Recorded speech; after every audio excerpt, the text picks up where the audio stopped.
2 ദിവസം മുമ്പ് അതൊരു 35 സിനിമകൾ റിലീസ് ചെയ്യാൻ പറ്റില്ല എന്നാണ് പറഞ്ഞിട്ടുണ്ടായിരുന്നത്. പിന്നെ അത് കഴിഞ്ഞിട്ട് ഇന്നലെ ആയപ്പോൾ അത് 25ഓളം സിനിമകൾ റിലീസ് ചെയ്യാൻ പറ്റില്ല എന്ന് പറഞ്ഞിരുന്നു എന്ന് പറഞ്ഞു. അപ്പോൾ പല തിയേറ്ററുകളിലും ഷെഡ്യൂൾ ചെയ്തിട്ടുള്ള പടങ്ങൾക്ക് പകരം മറ്റ് പടങ്ങളാണ് കാണിച്ചതെന്നുള്ള രീതിയിലാണ് പറഞ്ഞിട്ടുണ്ടായിരുന്നത്. അപ്പോൾ പലരും സിനിമകൾ ചൂസ് ചെയ്യുന്ന സമയത്ത് അവരുടെ ടൈമും അവരുടെ സമയവും ഒക്കെ ക്ലാഷ് ആവുന്ന കണ്ടീഷൻ കൂടി ഇതിനകത്ത് ഇപ്പോഴത്തെ ഈ ഒരു IFFKയിൽ വന്നു പോയിട്ടുള്ളതായിട്ടാണ് പലരും പറഞ്ഞറിഞ്ഞത്. അപ്പോൾ ഇന്നിപ്പോൾ 15ഓളം സിനിമകൾ പിടിച്ചു വെച്ചിട്ടുണ്ടെന്ന് പറയുന്നു.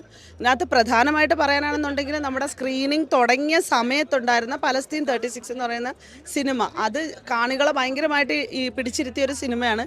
അത് ഈ നിശാഗന്ധി ഓഡിറ്റോറിയം അറിയാമല്ലോ, നിശാഗന്ധി ഓഡിറ്റോറിയത്തിലാണ് ഏറ്റവും കൂടുതൽ സ്പേസ് ഉള്ളത്. ആ അടുത്ത് വരെയും അത്രമാത്രം ജനത്തിരക്ക് കൊണ്ട് അത്രയും കൺജസ്റ്റഡ് ആയിട്ടായിരുന്നു ആ ഒരു പടം കാണാൻ ആളുകൾ ഉണ്ടായിരുന്നത്. അപ്പോൾ അവർ ഇന്നും മറ്റന്നാളും പ്രതീക്ഷിച്ചിരിക്കുകയാണ് അതിൻ്റെ അടുത്ത 2 സ്ക്രീനിങ്ങുകൾ കാണാൻ വേണ്ടിയിട്ടാണ്.